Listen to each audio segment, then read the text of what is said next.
Sapphire had been doing her work in the library when Adita came in, a stack of papers under one arm. Unlike normal, the artificer hadn't seemed overly happy to see the Huntress sitting by the writing desk. Sapphire supposed she may have wished to use the whole space. Perhaps they should inquire with Collinger about getting another writing desk. After a moment spent frozen and staring, Adita turned around to leave again. Sapphire raised a hand and her voice. No, it's okay. I will fold my wings a bit. One moment. She started to move together papers and stacked a few books to make room. Adita seemed reluctant to come over, but eventually she did make her way to the table and sat down with her things, playing them out. Sorry, it is very cluttered in my room, and the crates are not very good tables. I can imagine. My table is far too small. We will make it work. The artificer nodded and arrayed what looked to be one of her own books and a few sheets of parchment. Hardly anything that wouldn't have fit, but Sapphire remembered Tom's mathematics well enough. Things had a tendency to expand beyond their original scope. As they sat and worked, Sapphire was diligent, at least to start with. Soon she couldn't help but notice Adita spent more time staring at the pages than putting anything on them. Quite the departure from her normal, over-exuberant way of dealing with near-enough anything.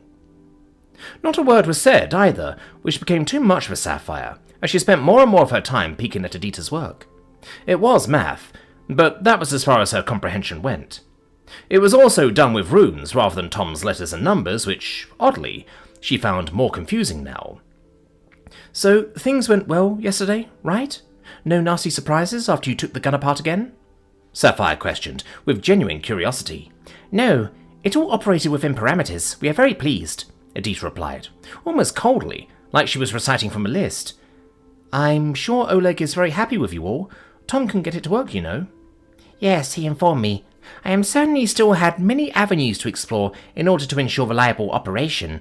Perhaps one day our modifications may again be dropped. Except for the calling, of course.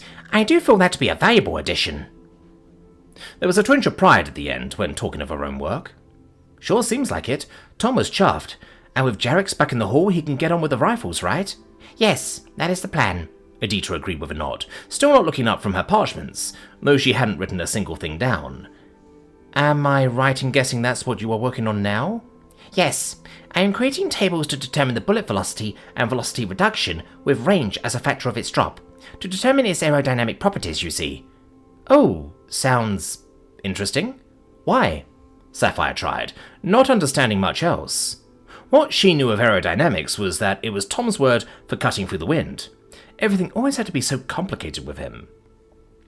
To see if we are operating within expected parameters, of course. The design is not our own, but one of a Mr. Winchester. We must ensure our replica meets his stringent standards to ensure accuracy and range. I see. Sounds hard. Don't you think you could get away with taking a bit of a breather? Got a lot done, after all, Sapphire suggested. She had seen Tom succumb to his own work. Perhaps limited survival instinct was a fault of all engineers. No, there is no time, Adita dismissed, though her hands still hadn't moved. She spent a moment in quiet contemplation as Sapphire tried to think of what to say. Though May I ask for some assistance? With what? Sapphire was quick to ask. If she could help, she would. It may even serve as a distraction from her own tedious work. My hands. They do not wish to obey as they should, Adita then admitted, sounding almost ashamed of the fact. How so? Sapphire questioned, looking down at the artificer's hands. She couldn't see anything openly wrong with them. Adita looked at Sapphire with a saddened expression, holding up one hand on its own, which visibly trembled. I cannot write like this. Adita, that's serious. You know that, right? Hands don't just start to tremble. What if you're sick? We haven't the time. I am sure any ailments may be addressed in the new year. For now I must perform my duty. Have you at least talked to Nook about it? I have not, she admitted, looking away. Why not? Sapphire pressed. She is a very competent healer. I do not believe the ailment is one she is able to treat. You just said you didn't know what it was. No, Adita objected. I said any I may suffer. So, you do know what's wrong? Adita briefly met Sapphire's gaze, then turned away once more. I believe so, but I have no time to address it. It is hardly serious. Your hands are trembling too much to write things down. That seems pretty serious. Adita, what if it gets worse? What is it even? The artificer looked back to her work, then commenced stacking it all back up again. Her movements were jagged and deliberate, as if she were willing her hands to obey. Sapphire put a hand on her shoulder and pressed down a little. No, don't just go. It's okay. No one is going to get mad at you because there is something wrong, okay? Sapphire felt the resistance from the artificer as she finished, then tried to stand. Sapphire didn't let her, keeping her firmly in her seat. No! You tell me what's wrong and I'll decide if it's okay. Adita turned to stare at the Huntress, a wholly new expression on her face. Was it fear? Maybe sadness? Sapphire couldn't truly tell, but it was certainly a pitiful sight. Please, is it okay if you do not have the time to assist me? That ain't what I said, girl, Sapphire reiterated. I'm going to help you, but I need to know what's wrong first. I would really rather you didn't. For a moment, Sapphire almost doubted herself. It could be something very private, after all. It wasn't like they knew each other that well, but she didn't let go.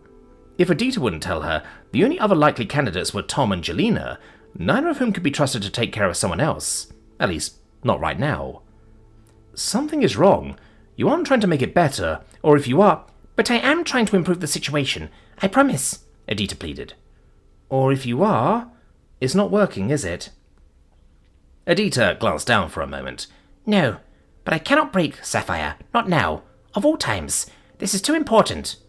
What do you mean break? Start working. I must keep working, of course. It is why I am here. Adita, you are a person, not a machine. A cog can be made out of flesh as well, Adita objected, shaking her head. Sapphire grabbed the artificer's other shoulder with her free hand, turning them to both face each other on the bench. You are not a machine. Not while you live at our keep. Understood? Here lives people, and people aren't always doing so well. So what is wrong, Adita? So we can make you better. The artificer stared at Sapphire with surprise and perhaps fear, her jaw jittering. And we won't be mad about it. You have done your very best. No one could ever doubt that. We certainly don't. But I didn't, she replied, sounding like she couldn't understand what Sapphire meant, or perhaps what she was even saying. I didn't do my best. What do you mean? Sapphire questioned skeptically, tilting her head. You are brilliant. You have helped Tom with things none of us could ever understand, and you worked around the clock lately. Far more than any of us could do. He's damned impressed. I know he is. I know, but it's not... I couldn't... Girl, of course you could. You did. Look, if it is because you have been working so hard, then you have to take a bit of time. Even Tom had to do so. He did? Yeah. Back in spring. He broke down completely. He just couldn't keep up with it all. And everyone was of course miserable after the attack on the keep. He was out of it for days. And then you have his time at Deriva. I dare say he wasn't very productive for a few days here. Weeks even, if you count the time until we got him better with some help from the capital. But how? He just couldn't do it all. Sapphire half lied. His time at Deriva was at the end of the day down to self-induced poisoning, but Adita didn't need to know that.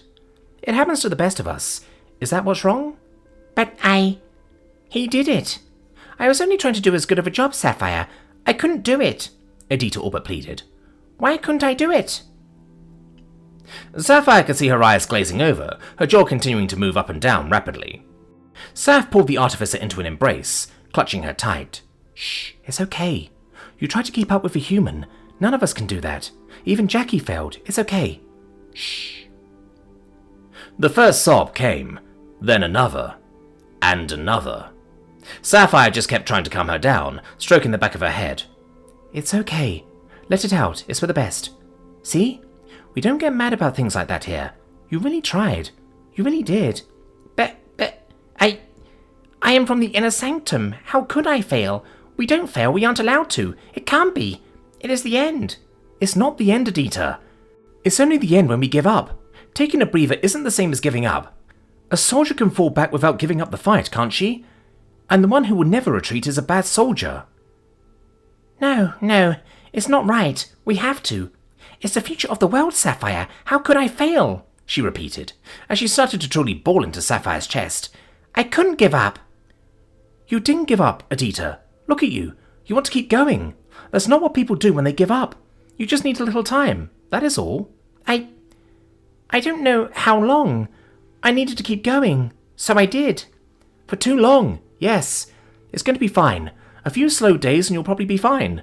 I have to say I don't think I've seen someone get tired to the point of shaking from doing bookwork. Actually, I suppose the smithy can be damn tough, especially if you are covering for Shiva. Sapphire prattled on, hoping to serve as a bit of a distraction. It did seem to work, Adita calming down, at least a little. It's worse than that. I'm sorry. Shh, I already told you, we don't get mad about people working too hard. Only the opposite. You can ask Heron about that one. And no one is saying that about you. You can be absolutely certain. Thank you. But I know your rules. I'm so sorry. Shh. She kept stroking the artificer's neck, though the bawling had slowed to a sob once more. There is nothing to be sorry for. Yes, there is.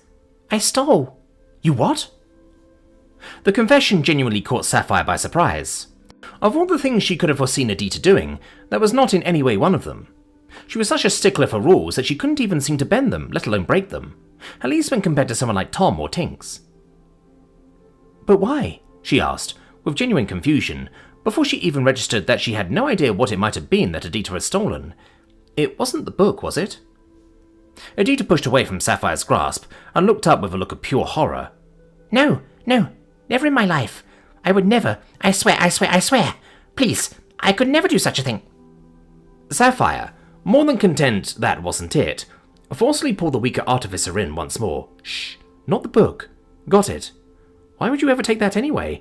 They're all right here after all. Shh, it's fine. Sapphire could feel how tensed up Adita was.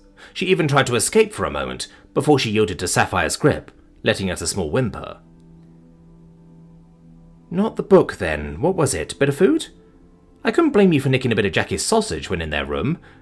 Stuff's tasty. It took a bit before Adita calmed enough to speak another word. Sapphire didn't rush. She needed to understand what was going on, and Adita certainly didn't deserve this. I stole sugar. I know it is worth a fortune. I am so very, very sorry. Please, forgive me. I can't pay for it. I'm so sorry, she cried into Sapphire. It took the Huntress a moment to piece it all together, as she stroked Adita's back, holding her close. So you could keep working longer? Adita, how long have you been doing that? They did have a lot of sugar at the keep, not to mention other sweets of Tom's design. Sapphire would be lying if she said that she hadn't thought about taking one here or there. With how much they had, it might even be a while until anyone worked it out. Keeping exact tabs on stores tended to be one of the first things that went out the window when strapped for time. I don't know what day it is anymore. Shh, it's okay. Girl, you took it to help, to work harder. No one is going to be mad about that. If you want, call it payment then. Gods know you have certainly deserved pay, more than most here. Payment! Adita broke out, as if her troubles were solved in a stroke. My payment! You paid me last year. I can pay you back. She was downright ecstatic. Sapphire loosening her grip just enough for Adita's head to shoot up, tears still running down her cheeks. Sapphire didn't know how to react at first, but she sure didn't let go, afraid Adita might run straight to Dakota and attempt to empty her pockets at her. Now, calm down, she offered with a chuckle. You won't have to pay us back for anything. We owe you. I am certain Dakota and the Nook agree with me, but please, don't go stealing any more, okay? Oh, and we should go see the Nook. To ask her forgiveness? To ask what's wrong with you. I used to race, you know that, right? If there's one thing I know, is that there is such a thing as too much honey. Ow, Adita gulped. Is it very bad? Beautiful. Would you look at that, not a crack to be seen. Even thickness all the way down to the base. That worked. Now to make a couple hundred of them, Tom said, taking his time to appreciate the simple brass casing. It took fewer operations to form the smaller straight-walled casings than it had for the 50 cal. A few modifications to the tools and plenty of oil was all that had been needed to get a result they could be proud of. Jarex let out an audible sigh but held his head high. Oh, very well then, to work. Up! The dragon placed a paw upon the lever and raised it, opening the tool for Redexi and Tink to slide in the sheet of brass. It will be a good day when we can just buy sheet steel, Tom thought to himself, wondering if the material had come from every instrument maker in the capital or inquisitorial stores. Who am I kidding? They are going to be buying it from us, aren't they? Ready, Redexi called out, once they had the sheet in position. Stamp, Jarex replied, as he brought a bit of force down on the lever for the first operation, drawing out the base of the casing. Up, As the door opened once more, Redexi moved the sheet over, placing the newly formed casing base into the next position, fresh metal being dragged along into the first. Ready. Stamp! A little more force was needed now that two things were being formed at once. But brass was soft, so it wasn't anything their young Drake couldn't handle for hours on end. As they slowly worked their way into the rhythm, finished casings appearing one by one after they had seen every stop in the tour along the way, Tom felt a poke on his shoulder. Tom, I need a word. He walked about to see Sapphire standing, arms crossed, expression serious. Sub, what is it? It's important. Would you mind? She did not look happy, maybe even worried. Tom's mind, of course, started to race to figure out if something was wrong. He shot Jackie a worried look, which she reciprocated, likely for different reasons. Come with me. He didn't question it, but as he stepped to follow, Jackie also made to come along.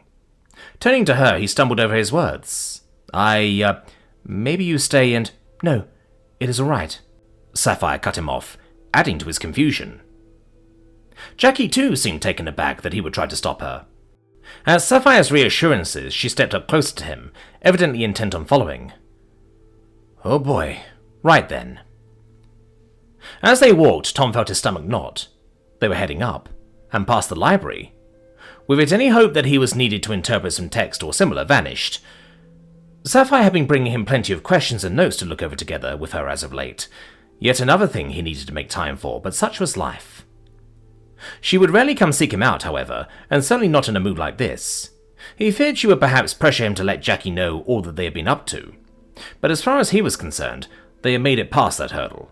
He wasn't even seeing things, something he had sort of expected following the bath experiment. Not a word was said as they also passed the bedrooms of the Huntresses. If anything, the place Tom would have expected such a talk to happen. They carried on upwards to the top floor of the keep, where the Bismarcky family had their lodgings. Oh, this is a different kind of serious, isn't it? We can't be low on supplies. Maybe Rachuk wants to demand something, Tom thought to himself, as they passed the respective pair of doors. But no. Sapphire went to open the door to Nook and Apuma's bedroom, without knocking. Inside, Tom saw Adita, laying atop the large comfy bed, the old lady at her side holding her hand. What in the... What has happened? An accident? Tom was quick to question as Nook turned to look at the three arrivals. He quickly looked the artificer over. She seemed fine. No blood. Why was she here? If there had been an accident, then surely she would be in the infirmary. No, Tom, there has been no accident. But I believe we require your assistance, the Nook answered calmly and gently, deliberately gentle to Tom's ear. Adita was certainly not calm, or rather she seemed tense. She wasn't moving about or anything like that. I apologize, sir. This is my doing. My fault, sir. The distress was clear in the artificer's voice, like she feared what would come next. Whoa, I ain't no sir. Tom was quick to defuse, starting to get an idea just what he might be needed for. What are you apologizing for? Did something break? I'm sure we can fix it or do without. Better not be the laptops. Better not be the laptops. I have failed you. I broke the promises I made. She sniffed like she was on the verge of tears. I broke the trust placed in me. Now he was just confused. He didn't understand what she could possibly mean. In his confusion, he turned to Sapphire, who had moved to the side of the bed, taking the artificer's other hand. Adita felt she could not keep up with the work, and as such resorted to sugar in an attempt to alleviate this, Sapphire explained. Oh. Of all the things, that wasn't one Tom had seen coming. Like, you ate some sugar to keep working? He was rather struggling to see the issue here, then a potential problem clicked. Wait, how much? I promise I can pay it back, but Sapphire has refused. I promise any lack of reimbursement is not due to me. Whoa. I think we can let that one slide just fine, right? He questioned, looking to the Nook. Dakota handled finances, but the Nook was still the lady of the keep. She gently nodded her head. A feather on a goose. We will hardly notice. All is forgiven. Tom did feel a moment of relief. He had learned himself just how stringent they tended to be with theft. Perhaps that was why Adita was freaking out. Well, that's that settled then. Debt's forgiven. All is well. I am afraid not, the Nook interrupted. If she does not take rest, I fear for her heart. She has put herself for a great deal, and she refused. I cannot stop my work. It must continue. Adita interrupted, to Nook's evident annoyance. She was not used to being spoken over. Now Tom understood the dilemma. A workaholic that had to stop working so hard.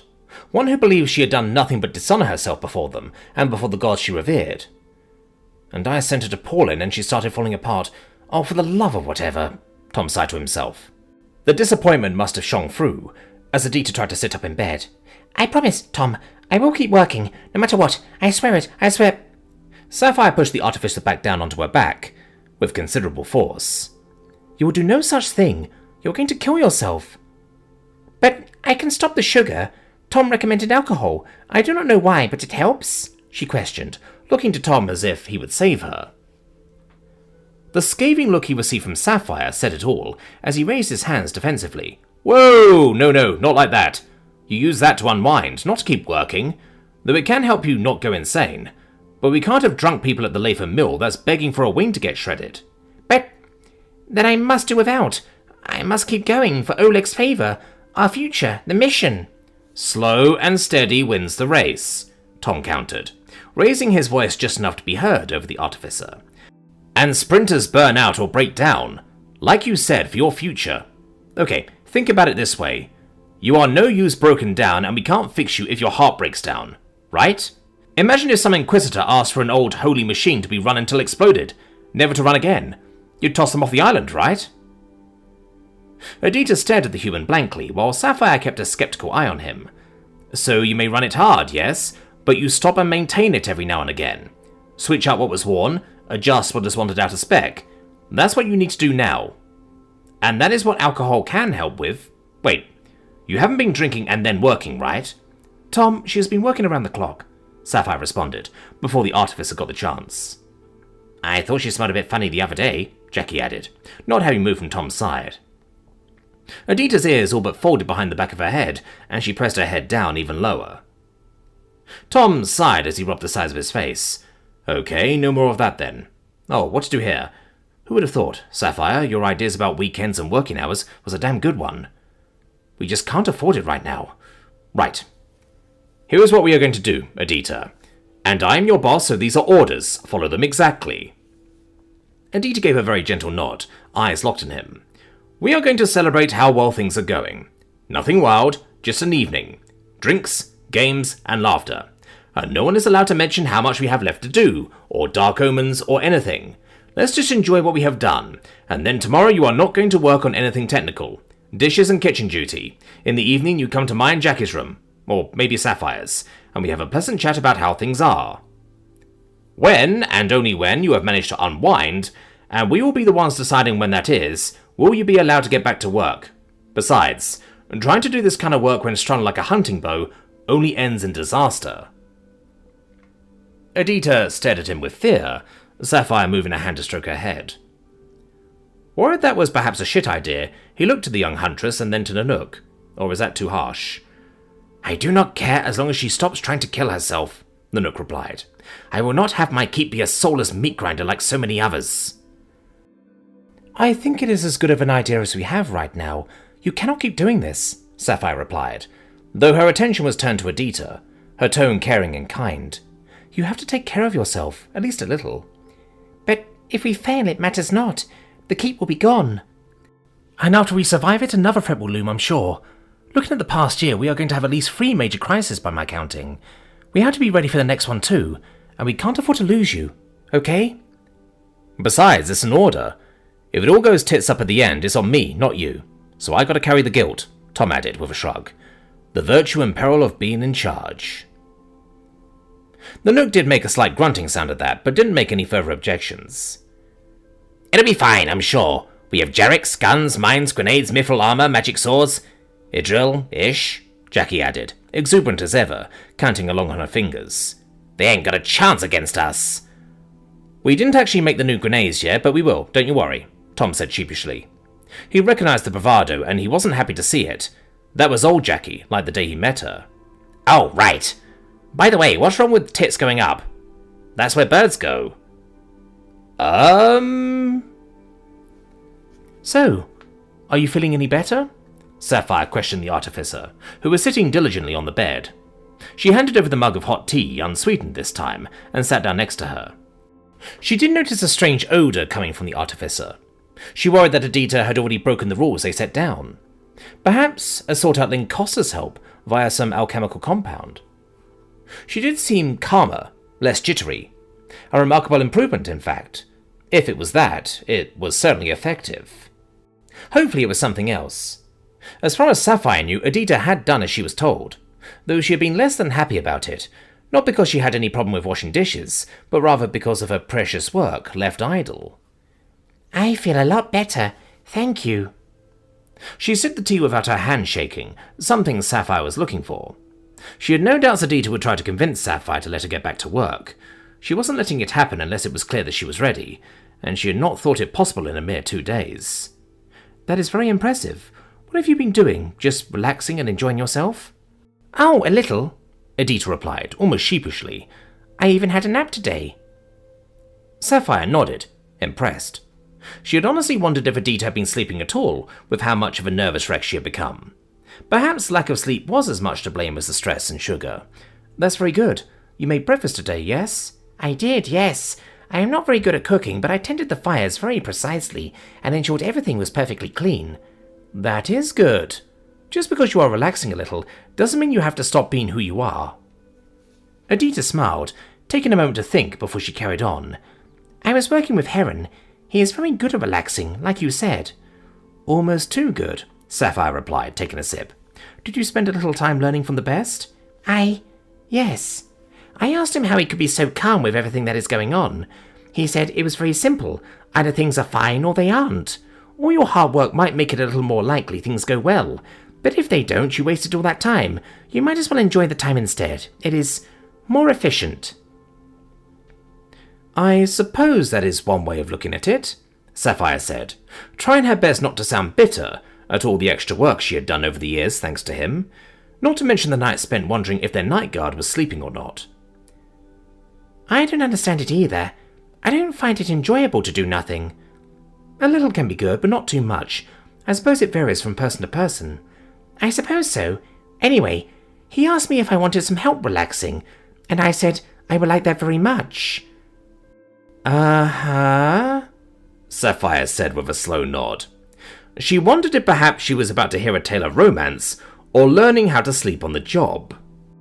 Adita seemed a little unsure of herself, glancing at the mug before she continued. I followed him to his room, and once inside he pulled out a small paper bag. He said that he had brought it from the capital. Volson carried it here. It was some sort of leaf. Dried. Anyway, Adita shook her head. You smoke it in a pipe. The sensation was unlike anything I have ever experienced from food. So strange. Coal smoke certainly doesn't do that. No, it doesn't. Oh, God damn it, Heron.